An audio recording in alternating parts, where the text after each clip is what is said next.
এখানে আমাদের টমেটো চাষ করা হয়েছে। আমরা আছি এখন আসাননগরে, আসাননগর ঢাকা পাড়ায়। তো আমাদেরই ইন্ডিয়া গ্রো ব্র্যান্ডের একজন ডিস্ট্রিবিউটার এখানে টমেটো গাছ চাষ করেছেন। তো এখানে কি কি ইউজ করা হয়েছে তো আমরা কাকার কাছে শুনবো। কি এখন পর্যন্ত এই জমিতে ইন্ডিয়া গ্রোর ভ্রুঅস্ত্র আর মাই স্প্রে ইউজ করা হয়েছে।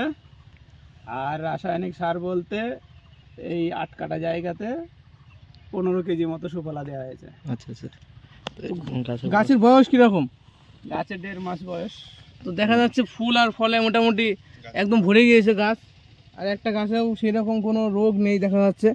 একদম পুরো গাছ একদম ঠিকঠাক আছে এখনো পর্যন্ত। তো দেখা যাক কীরকম ফলন হয়। আর এ হচ্ছে আমাদের ইন্ডিয়া গ্রো ব্র্যান্ডের রেজাল্ট।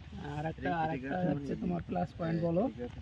তো হুগলির দিকে দেখা যাচ্ছে যে টমেটো গাছে ফুল আসছে, ফুল আসার পরে যে নতুন ডগা ছড়া, এই ডগাটা বেরোচ্ছে না, কিন্তু আমাদের এরকম কোনো প্রবলেমের সম্মুখীন আমাদের হতে হয়নি।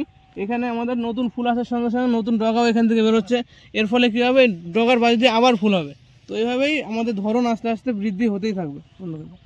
তো আপনার কি মনে হয় যে ইন্ডিয়া গ্রো ব্র্যান্ডের জিনিসপত্র ব্যবহার করা উচিত না উচিত নয়?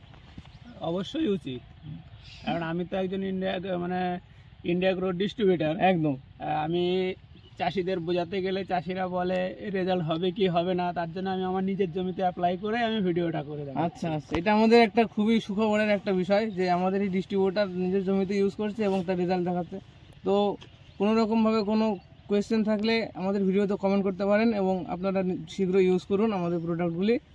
Thank you.